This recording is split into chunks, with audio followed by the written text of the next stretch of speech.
Okay. Extra footage, GPP Insider, Volume 1. Goose is going on a trip. And there's definitely going to be some constraints to his training. We're going to talk about how you maintain these high athletic performance adaptations in very suboptimal training conditions.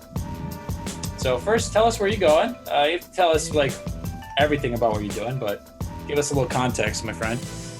Yeah, I mean, my first trip here is I leave for Beach Nationals on Thursday, and then pretty much immediately thereafter head to Israel for a Holy Land family trip. It'll be about 10 days.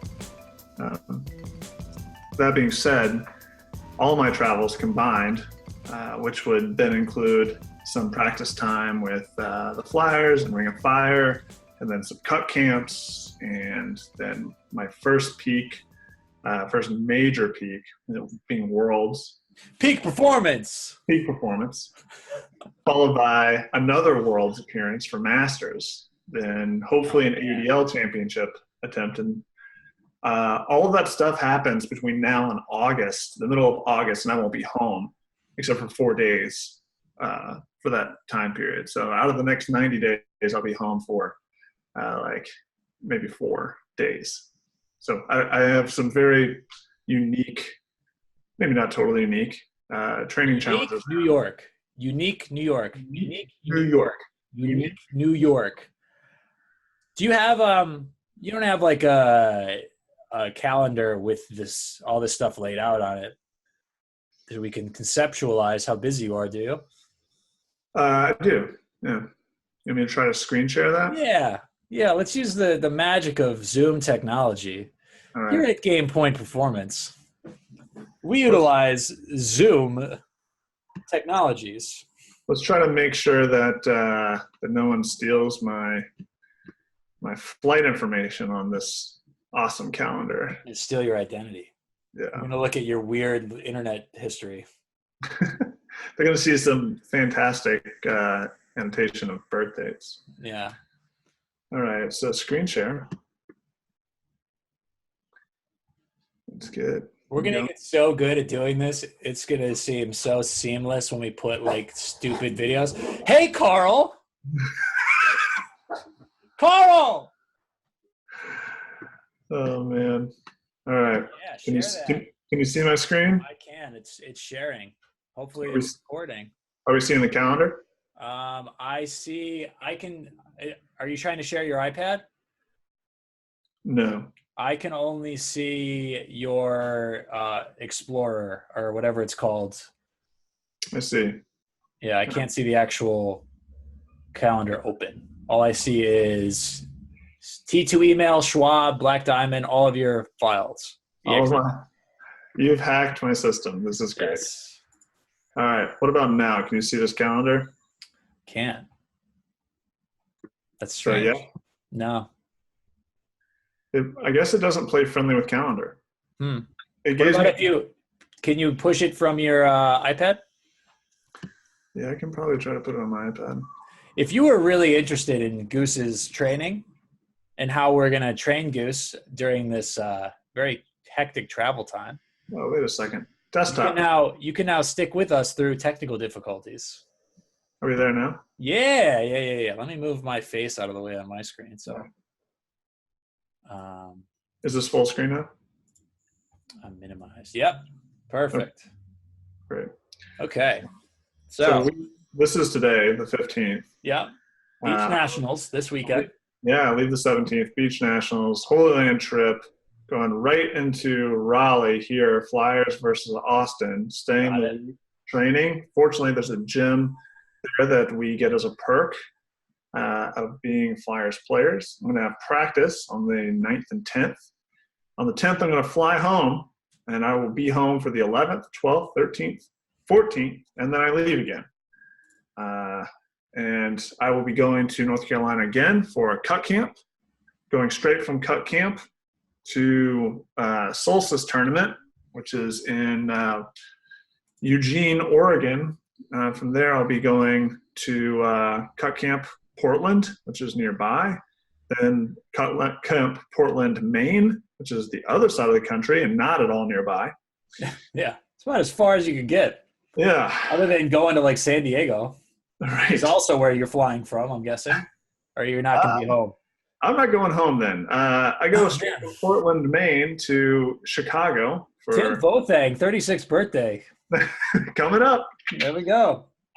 Chicago Elite Cut Camp right into Worlds, World Ultimate Club Championships, which will be in Cincinnati. That's a week-long tournament. When it concludes, I'll be going to North Carolina again, this time again for Cut Camp. Then I'll be going straight from there to Winnipeg for Masters Worlds, straight from Masters Worlds into the U.S. Open, which will be in Minnesota, Minneapolis. And then when that concludes, I hopefully will go home. But there is a possibility that if our team, the Raleigh Flyers, does not make it to the ADL Championship weekend by winning our playoff games, then I will be teaching Frisbee skills and some physical skills in the UK. So I would probably fly directly from Minneapolis to London. Then return home somewhere around here on the 13th. Man. Yeah. And then soon after, I'm going to go to Toronto for U19s to represent Cut Camp. But I get home between, those time periods. So I'm not even including that. All right. So let's go up to the top. Okay. I haven't looked at this schedule yet, so everyone is going to kind of see the thought process as it unfolds here. We'll just kind of go based off of things that you're going to need. Yeah, if you can limit the amount of stuff that you have. Yeah, I'm going to take off birthdays. Okay. Yeah, probably not important. U.S. holidays, probably also not important. Okay, once we've minimized everything. I think that's about all I can get rid of. Okay, so the trip to the Holy Land is probably going to be a little difficult. Yeah. And you have Beach Nationals coming up. So what is you train today? Yeah. Right? You are training today? I'm going to train today. I believe today will either be my last gym session before Nationals, or there will not be another gym session before Okay. Nationals. Yeah, I'd say today or tomorrow are pretty good times to do that. Or, utilize – what time do you leave? What day do you leave? Thursday? Leave Thursday, yeah. Yeah. So I would say today or tomorrow are going to be good for that. And I would recommend – what time do you land? 8:20 p.m.?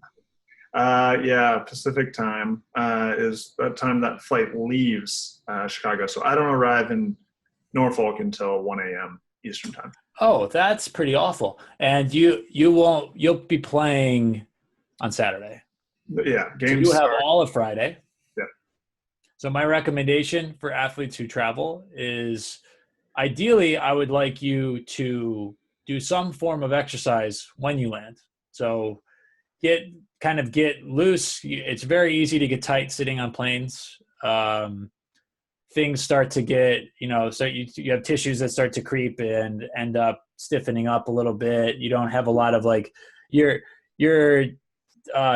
body is very hydrodynamic. So a lot of moving fluids and a lot of moving gases. And if you're not moving those things around, it has a tendency to stiffen up. So you got to feed joints motion. You have to feed muscles motion in order for them to work properly and hydrate tissues and keep things moving well. So it's good to be training and moving around when you land, but you can't do that. So you're going to try to get the best night's sleep that you can. And then I'm assuming that you'll have access to the beach that you'll be playing on. Yes. So you should probably get out there, figure out the wind situation, get some throws in from all different angles, run a good solid warm up, keep your heart rate below your anaerobic thresholds, hit some close to full speed cuts and sprints. With low volume. Yeah, really low volume, and try to really hone in, start to visualize things, start to really tune into the beach and being there and what it's going to feel like to play against someone, et cetera, et cetera. So it's from a training perspective, you're not going to really get much out of it other than just priming your nervous system and really visualizing and preparing your brain to play. Right. Beach Nationals is then going to be 2 days, Saturday and Sunday. Mm-hmm. Monday, you have a day off. So I'm guessing, I don't know what your plans are, but that would be a good day for, like we've talked about a lot, recovery. Yeah. So for you, since you have an injury and your toe is broken, I'm assuming that's not going to feel great after playing Beach Nationals. So for you, it would be your recovery work is going to need to be in the water, which you'll have access to, which is great. Maybe some swimming, some moving dynamic stretches where you're actually underwater, because that hydrostatic pressure is pretty beneficial for helping rejuvenate, help recover and regenerate your body a little bit. Moving around. You could go on a bike if you wanted to just kind of ride and do some aerobic work as recovery. But movement and, low intensity stuff are going to be your best option. Probably not running related because you're going to be swollen. Recovery stuff on Sunday night and Saturday night probably going to be helpful to get some form of vascular movement of fluids. So either elevating your feet or using like Normatec boots or like a light aerobic workout on a bike, things that'll help kind of flush. You could get in a pool, you get in the ocean, move around, things like that. Help kind of move fluids around, get the heart rate elevated, get blood flow a little bit to tissues to help with the recovery process without really taxing your nervous system or your musculoskeletal system. And then Tuesday, especially on beach, you're going to produce a lot of a byproduct, right? You got to flush that through your legs. Yeah. It's lactic acid. Yeah, we'll just call it byproduct. Let's call it, whatever you want to call it. Sure. Acid, calcium, right? Whatever. The 22nd, inorganic phosphates. 22nd, you fly out really early. Yeah, fly out very early, brutally early to be here. I land. I'm gonna go visit you. Probably spend a little time in your gym. Oh yeah, that's right. Yeah, we're gonna get a lift in on Tuesday. Yeah, that'll be great. Yeah, we're gonna get a full lift. We're gonna eat pizza, which true. is a part of the recover part of train, recover, repeat for sure. Because actually, in defense of pizza and food in general, the majority of your protein synthesis is going to happen when you're eating food. Yeah. So I've now given you an excuse and some validation to eat your pizza. Just, eat a little protein with that too. A little extra protein. That might be helpful. You need amino acids. Vegetarians and vegans, come at me if you wish. I'll be here all day in internet land. So you leave that night. You don't really you don't really know the gym situation. I think the likelihood of me having a true gym is near nothing. There some sort of fitness center. I don't know. So this is the type of like hostel situation or like hotel, or I don't really know what you're doing. Are you staying with a family? There are probably like 30 people going on this trip that all somewhat know each other, and including my own family. Sure. You don't know your family? Yeah, no. I know those people mostly. Those people. Yeah. You people. What do you mean, you people? So air quality there might be a touch on the dubious side. Might be a little garbage. Yeah, it could be. I looked at the weather forecast yesterday for Tel Aviv, and it said poor, limit outdoor activity, which didn't strike a chord in my soul of optimism for outdoor aerobic exertion.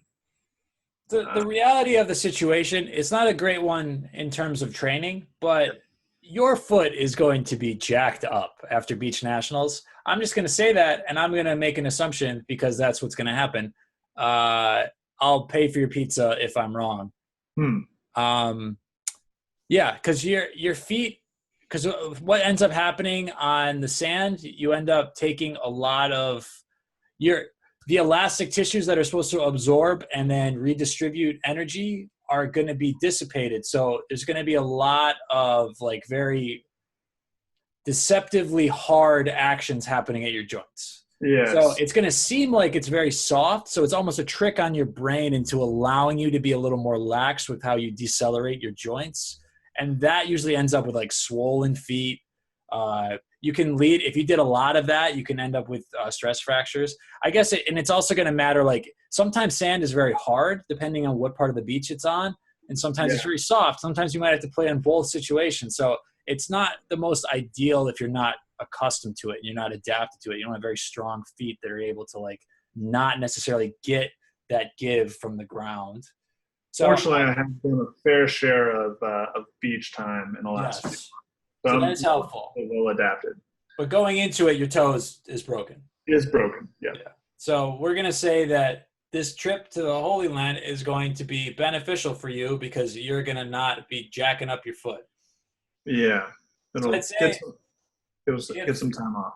If you have space, so the recommendations I would make to athletes who, we'll say like worst case scenario, you have a very small fitness gym to work with. So body weight circuits, jumping, kettlebell swings, cycle elliptical. And then when you're talking about like, well, Chris said that if I go 5 to 7 days without doing top speed stuff, that I'm going to get slower. Yes, that's true. Like how am I gonna work at the appropriate velocities and frequencies without having the distance to sprint? Well, the answer to that is by doing like running drills. So I would recommend either taking a resistance band or having someone assist you, I should say resist you, and doing running drills that are at a very high frequency so that you can at least keep that type of frequency of neuromuscular action in striking the ground. Yeah. Very quick, very similar to the same speeds and frequency that your limbs would be moving at top speed, but not the same forces. You're not going to have to manage gravity in the same way.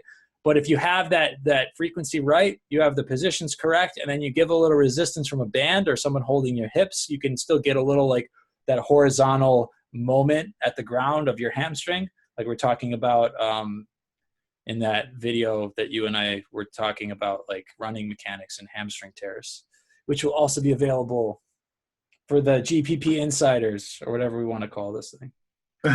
So I'd say like do that once when you're there, if you can. Yeah. Or just enjoy it. Like don't worry so much about training. Maybe give yourself a routine in the morning a few times when you're there. That's push-ups and lunges and single leg RDLs and, broad jumps or lateral bounds, things that aren't going to ask for so much of your toe flexion and extension. I imagine at minimum I will be at least doing the general like gym or field warm-ups a few times during the week just to maintain proximal position. Just move. You're going to get stiff. You're in a different environment. The air quality might be really bad, so you might that might mess things up a little bit. So walk around a good bit, which is good aside from my toe. I'm going to bring my best shoes. It'll all be helpful. And you fly into Oakland, you get in at 2 o'clock. That'll be Kayla's flight. I fly into North Carolina. You fly into North Carolina. What time do you get in? I think I get in. I did a skip lag, so I'm not taking the final trip. I get in at 3:40 p.m., which is great. Okay. So that would be enough time that I would say you should go get out to a field, do your warm-up, move around, try to get a little acclimated. Nothing crazy. Get the heart rate up. Get some throws in. Yeah. Get your mind right, and then get a good night's sleep. Maybe do like a recovery bath or like contrast bath or whatever you have access to in Raleigh. I don't know if you have like soft tissue people or Normatec boots, things like that. I don't know. Yeah. You could just run like tempo runs if you feel good, or I think warranted. Yeah. maybe like a few accelerations and some tempo runs with low volume and some skill work, maybe a couple like shape cutting drills that just kind of get yourself activated in a very specific way. And then you play on the first. Is that a morning game? It'll be an evening game, Friday evening, and then I believe we'll have practice on Saturday the 2nd. Yeah. And just try to stay hydrated on your travels because that will severely affect your reaction time and output abilities. Okay. And then you looks like you have. I'll have practice on the 2nd. We might not have practice on the 3rd. They might be giving that time to us off. If that's off for you, I would do some HICT work. Yeah, it sounds something great. more aerobic for type 2 explosive muscle fibers. Yeah. We will then have practice next on Wednesday the 6th. Okay. And just structurally, so I can give you the outline, the 9th and 10th we'll have a mini camp for Ring of Fire. Okay. So then your high intensity next high intensity day should probably be the 4th.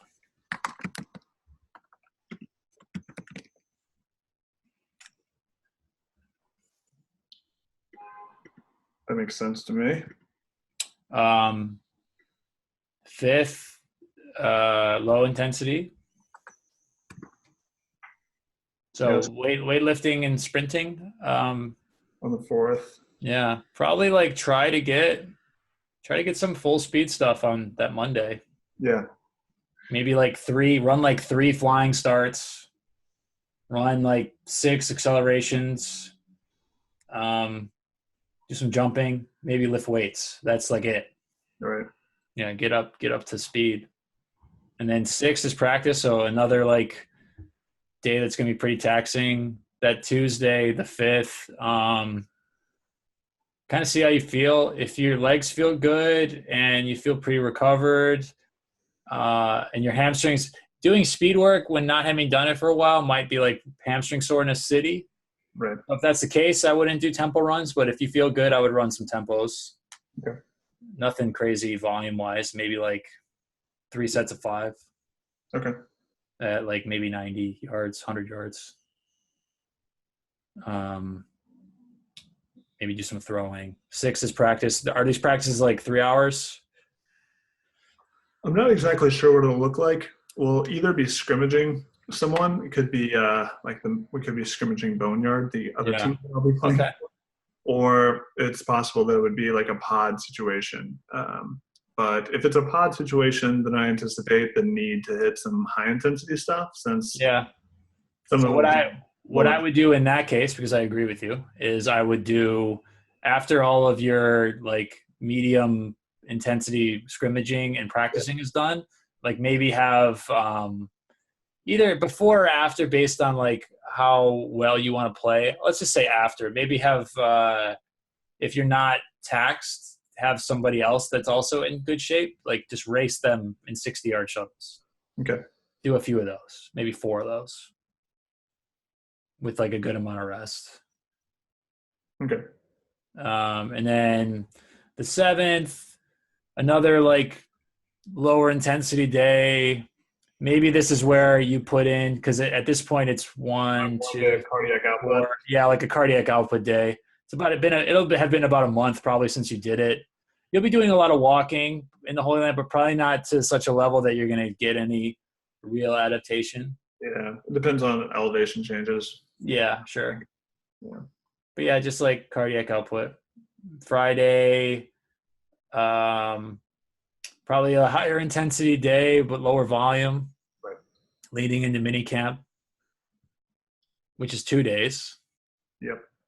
And who knows what that entails. I don't know what you guys do for that. Yeah, we typically go fairly hard for those. They're long. Yeah.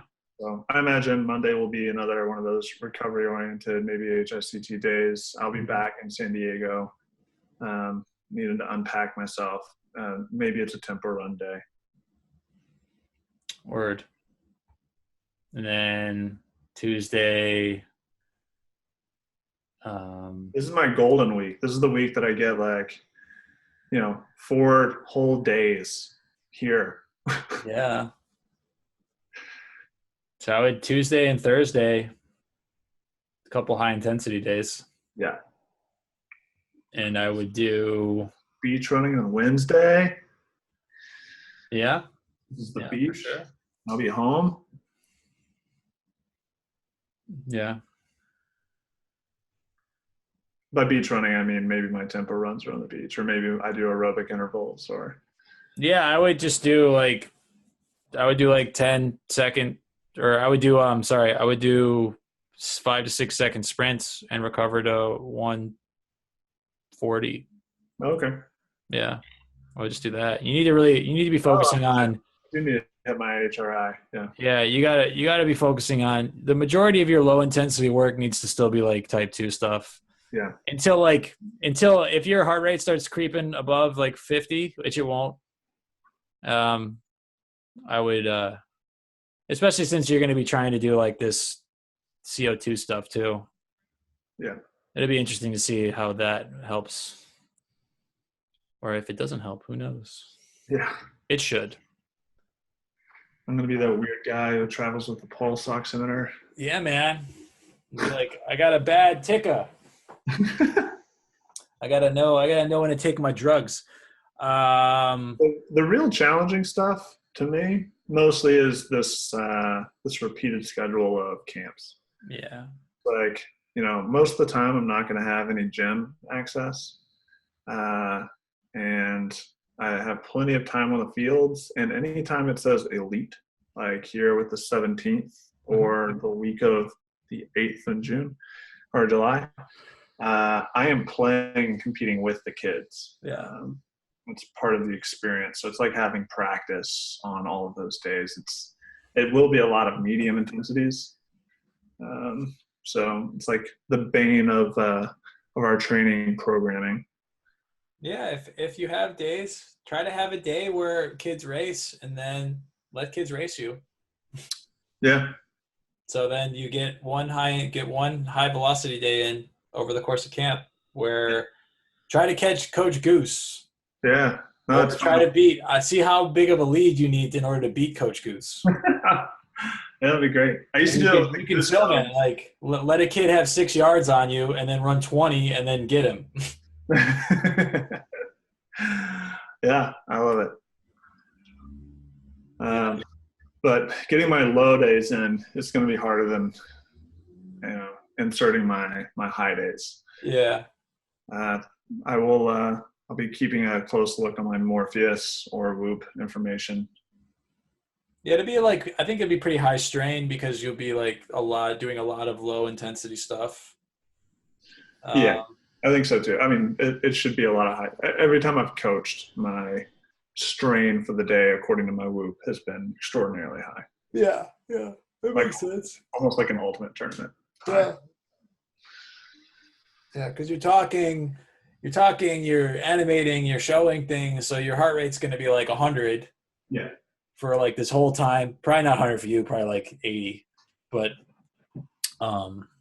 yeah, so it's just going to be like low intensity but lots of volume. Yep. And then there's not a lot to do for these world weeks aside from just make sure I'm integrating some recovery oriented activities like maybe some cycling following games or positional breathing based activities.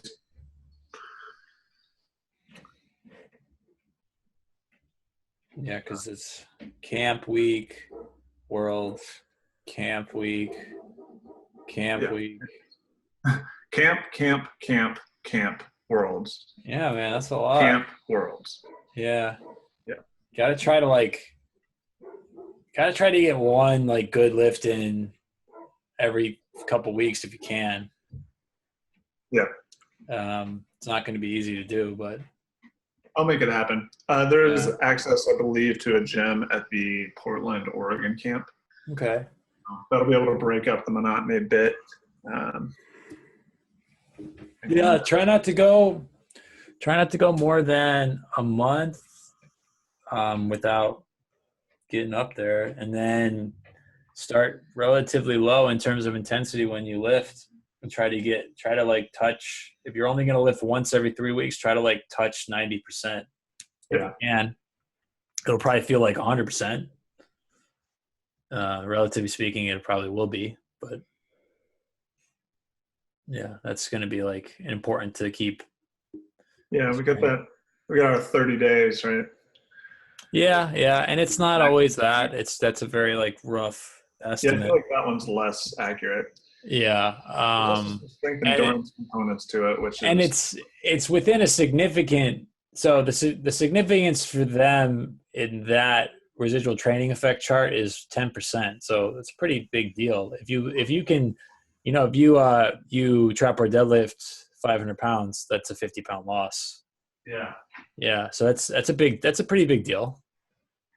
But yeah, like what are you gonna do? Find a gym. Yeah, try to lift heavy a couple times a month if you can. I'll get it in Portland, and then I anticipate getting into Chicago a little early, and I've got friends and in some gyms in Chicago I can knock the door on. Yeah, and then you have Masters Worlds, and then you have U.S. Open. Yeah, it's brutal, man. Like yep. you're not 20. I don't know what you're doing to yourself. Yeah, I'm 34. This is the year of championships. I'm shooting for 5 of them this year. It's insanity. Starts this weekend. No, focus has got to be on keeping your body right. Yeah. Yeah, doing the best you can for that. Nutritionally too, like trying to keep up with that will be difficult. Nutrition is going to be a challenge at some of these camps. For sure. Because I have access to the food that's in front of me, except for the evenings. Yeah. But I've heard that the Portland, Maine and the Portland, Oregon camps both have excellent food sources, like locally grown, and like farms almost on campus sort of things, good food. So that should be good. That should help. All right. Cool. Yep.